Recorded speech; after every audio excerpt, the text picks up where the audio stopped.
Şimdi ıslap, şimdi. Neydi kız? Medine. Medine.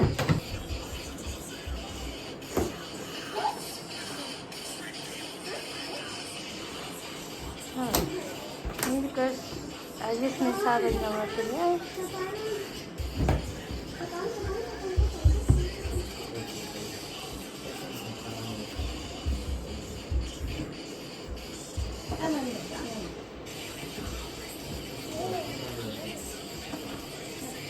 Давай, oyna Neydi kız? Oyna давай.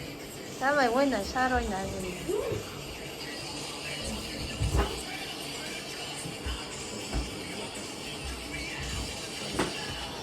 Ha bu oynat fotoğrafları bilir misin?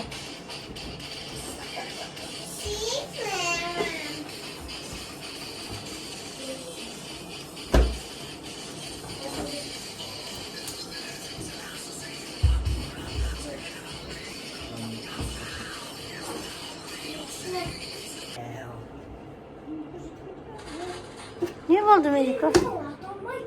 Gözün yok. Buradan sıkıtma. Buradan sıkıtma.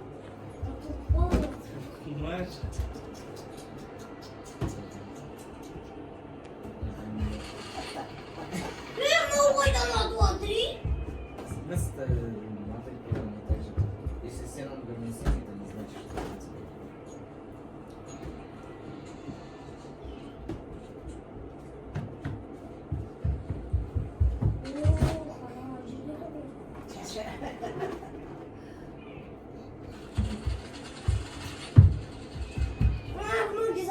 İşte para çağırma Sadık.